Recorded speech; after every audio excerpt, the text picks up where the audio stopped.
and just want to understand some principal ideas involved in physics, this video is for you. So let's begin. The first thing we're going to talk about is distance and displacement. Now, many of you out there are very familiar with the word distance.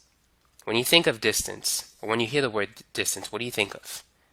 I think of how far something has traveled. So let's say the distance between one city to another could be 100 miles. And so it's the difference between 2 points. Now, displacement is very similar to distance, but displacement encompasses direction as well. Direction is important for displacement.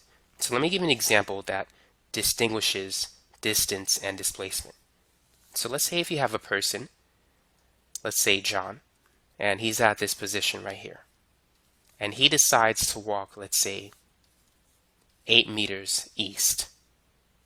And then he turns in the other direction and travels, let's say, 3 meters west. The total distance that John travels is 8 plus 3, or 11 meters. However, his displacement is not 11, but rather his displacement is 5 meters.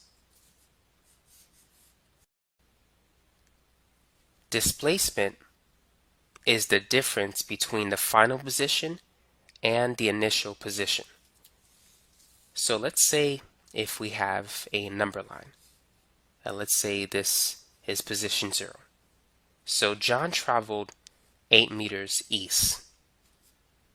So now he's at position 8 on a number line. So during the first part of his trip, his displacement was positive 8. Then he traveled 3 meters west. So his displacement is negative 3. So now he's at position 5. And so his net displacement is 5 meters because he started from position A and now he's at position B, which is located at position 5.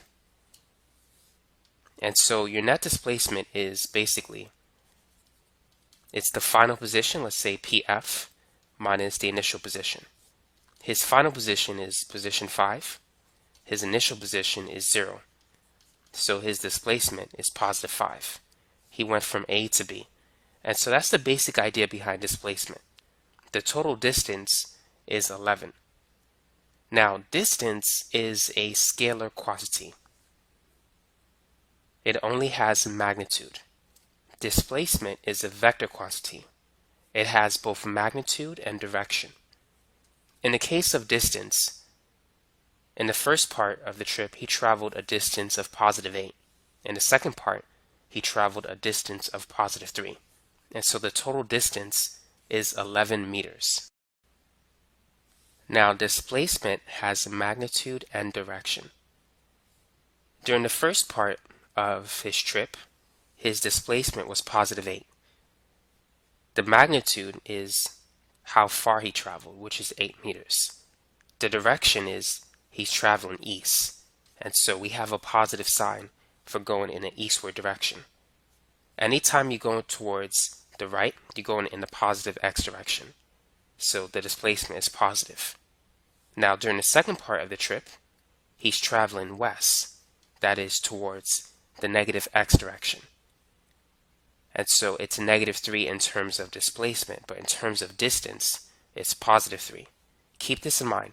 Distance is always positive, but displacement can be positive or negative. If you're traveling east or north, displacement has a positive value. If you're traveling west or south, displacement has a negative value. And so if you add up the displacement for the first part of the trip, plus the displacement of the second part, you get the net displacement of positive 5. Positive 8 plus negative 3 will give you positive 5. Now let's say a car travels 200 miles. Would this description be related to distance or displacement? So if I say you traveled 200 miles, am I describing distance or displacement?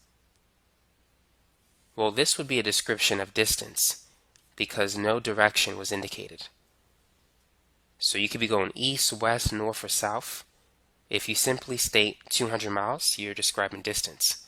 Now let's say if the car traveled 300 miles north. In this case, I have the magnitude, which is 300 miles, and I also have the direction, which is in the northward direction. So in this case, I'm describing displacement. Displacement is a vector quantity. It has both magnitude and direction, whereas distance is a scalar quantity. It only has magnitude, such as 200 miles, without any direction. So make sure you understand the difference between a scalar quantity and a vector quantity. A scalar quantity, as we said before, has magnitude only, but a vector quantity has magnitude and direction.